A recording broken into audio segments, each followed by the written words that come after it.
সম্প্রতি ওয়াকআপ আইনের প্রতিবাদে আন্দোলনকে কেন্দ্র করে শামশেরগঞ্জের ডাকবাংলো মোড় পুলিশ ও আন্দোলনকারী খণ্ডযুদ্ধে গুলিবিদ্ধ হয়েছিল মাসুম মহলদার। দুটি পায়ে গুলি লাগায় অস্ত্রোপচার করতে হয়েছে। খরচ কয়েক লক্ষ টাকা। বাড়ির সোনাদানা বেচে বহরমপুরের একটি বেসরকারি নার্সিংহোমে তার চিকিৎসা করছিল পরিবার। কিন্তু অত টাকা পাবে কোথায় ভ্যান চালক ফিরোজ মহলদার?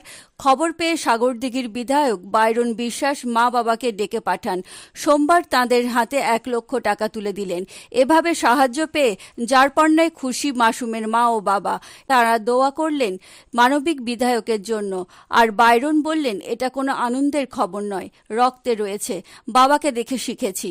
এর আগেও বিড়ি ব্যবসায়ী সমিতির কাছ থেকে 25,000 টাকা সাহায্য পেয়েছিলেন তারা। এটা ভালো লাগার বিষয় নেই, এটা কোনো আনন্দ যে উৎসব তা নয়।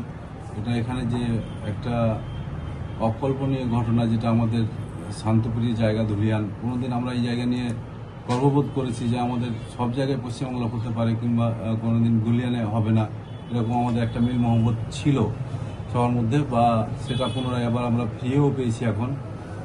তো আমি আমাদের পুরনো বাড়ি ধুলিয়ান, ওর বাড়ির সামনেই আমরা দেখতাম ছোট থেকে যে ও রিক্সা ভ্যান চালায় আর কি। তো ওর ছেলে এই দাঙ্গার মধ্যে কোনো রকমে দেখতে যায় আর কি, দেখতে গিয়ে ওর পায়ে গুলি লেগে ওর পায়ে দুটো ভ্যান ছিঁড়ে গেছে, মানে নষ্ট হয়েছে আর কি, আর হাড়টা ভাঙা গেছে।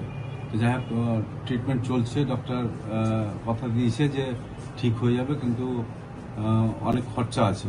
তো তাই ওরা এসেছিল আমার কাছে। তো আমি যতটা পারলাম আমার সামর্থ্য অনুযায়ী আমি ওনাদেরকে সহযোগিতা করলাম।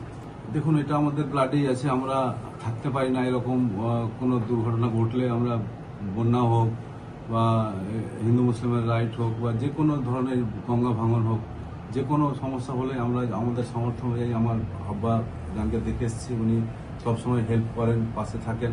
তাই ওনাকে অনুকরণ করে আমরা যতটা পারছি চলার চেষ্টা করছি। আর যতটা আল্লাহ যতদিন সামর্থ্য রেখেছে ততদিন আমরা এইভাবে লোকের পাশে থাকবো এবং লোকের সহযোগিতায় হাত বাড়িয়ে দেবো।